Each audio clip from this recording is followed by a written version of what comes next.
রজত শুভ্র মুখোটি আমাদের chief reporter রয়েছেন এই মুহূর্তে টেলিফোন লাইনে। রজত, কতটা নজিরবিহীন এই ঘোষণা এবং মানবাধিকারের কথা উল্লেখ করা হয়েছে, সেক্ষেত্রে কি কি করাতে নিষেধ করা হবে? দেখো, অত্যন্ত নজিরবিহীন এই ঘটনা। 3 দিন আগে নিউজিল্যান্ডের পার্লামেন্টে আইন পাশ করে সেই দেশের যে তৃতীয় বৃহত্তম নদী, সেই নদীকে তোমার জীবন্ত সত্তা হিসেবে স্বীকৃতি দেওয়া হয়েছে। কিন্তু এক্ষেত্রে আমরা যেটা দেখলাম, উত্তরাখণ্ডের হাইকোর্ট তারা স্পষ্ট বলেছে গঙ্গার জীবন্ত সত্তার স্বীকৃতি, গঙ্গাকে একটা জীবন্ত অস্তিত্ব হিসেবে মেনে নেওয়া হচ্ছে। এবং তার অর্থ হচ্ছে এটাই যে সংবিধান আমাদের অর্থাৎ ভারতীয়দের যে সমস্ত অধিকার দিয়ে থাকে, সেই সমস্ত কনস্টিটিউশনাল বা সাংবিধানিক রাইট বা অধিকারগুলো এখন থেকে গঙ্গার ক্ষেত্রেও প্রযোজ্য হবে। এখন এটা ডিটেলে কিছুদিনের মধ্যে আমরা জানতে পারবো, কিন্তু আমরা জানি যে বর্তমানে কেন্দ্রীয় সরকার তার নমামি গঙ্গে প্রজেক্ট এবং একাধিক প্রকল্প নিয়ে উমা ভারতীকে যে দপ্তরের মন্ত্রী বানানো হয়েছে, গঙ্গার দূষণ রোধের জন্য একাধিক পদক্ষেপ নেওয়া হয়েছে, একাধিক রাজ্যকে বিভিন্ন ইনস্ট্রাকশন দেওয়া হয়েছে, প্রচুর অর্থ ব্যয় করাও হচ্ছে, কিন্তু এখনো ঈপ্সিত বা আকাঙ্ক্ষিত রেজাল্ট পাওয়া যায়নি। হাইকোর্টের উত্তরাখণ্ড হাইকোর্টের এই ঘোষণা যে গঙ্গাকে একটা জীবন্ত অস্তিত্বের সঙ্গে তুলনা করা এবং তার স্বাভাবিকভাবেই তার অধিকারের প্রশ্নটা এবার চলে আসবে, এটা কিন্তু গঙ্গার যে শুদ্ধিকরণ আন্দোলন বা গঙ্গাকে শুদ্ধিকরণের যে প্রয়োজনীয়তা রয়েছে, ভারতকে বাঁচতে গেলে গঙ্গাকেও বাঁচতে হবে, এই ব্যাপারটার উপর যে জোর দেওয়া হচ্ছে, এটা কিন্তু একটা নতুন ডাইরেকশন দেবে। রজত, ধন্যবাদ। রজত শুভ্র মুখোটি আমাদের চিফ রিপোর্টার ছিলেন টেলিফোন লাইনে। কল্যাণ রুদ্র, নদী বিশেষজ্ঞ, এই মুহূর্তে আমাদের সঙ্গে রয়েছেন না টেলিফোন লাইনে। আপনাকে স্বাগত 24 ঘন্টায়। উত্তরাখণ্ড আদালতের এই যে ঘোষণা, এটাকে কিভাবে দেখছেন আপনি?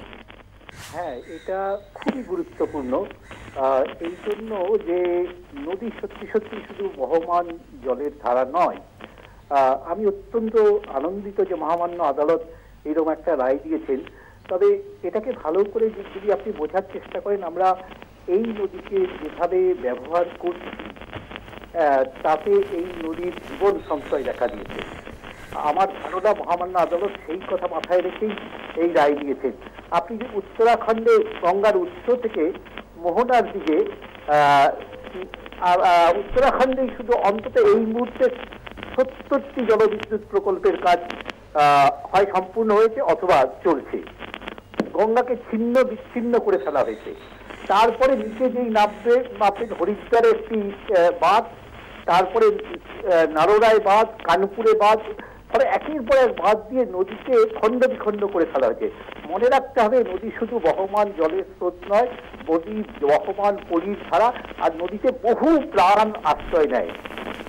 এবং আরো একটা কথা মনে রাখা দরকার, যে প্রাণ বহমান জলস্রোতে বেঁচে থাকে সেই প্রাণ কখনো বদ্ধ জলাশয়ে বাঁচে না।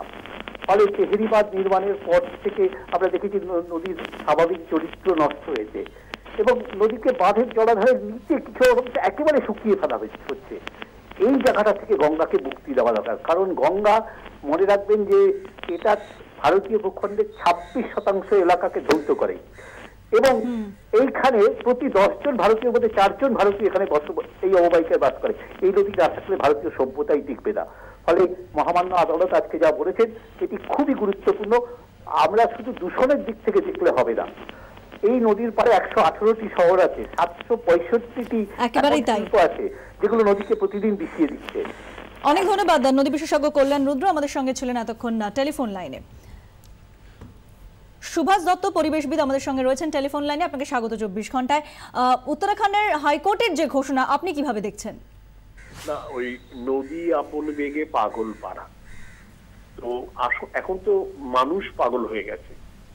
স্যার জগদীশের সেই নদীর সাথে কথোপকথন, নদী তুমি কোথায় হইতে আসিয়াছ? মহাদেবের জটা হইতে। আর তারপরে শেষে জিজ্ঞেস করছেন তুমি কোথায় ফিরিয়া যাইতেছ? মহাদেবের পদতলে। তো মহাদেবের জটা থেকে যে অমৃত নিক্ষেপ হচ্ছে, সেটাকে আমরা গরলে পরিণত করে প্রায় 1000-এর ওপরে গ্রাম এবং 80 থেকে 85টা শহর, মানুষ যেভাবে এটাকে এক্সপ্লয়েট করছে, যেভাবে গঙ্গাকে বেঁধে দেওয়া হচ্ছে, বেঁধে দেওয়ার চেষ্টা হচ্ছে, তাতে নদী আপন বেগে পাগল পাড়া, এটা কিন্তু ভীষণভাবে বিঘ্নিত হচ্ছে।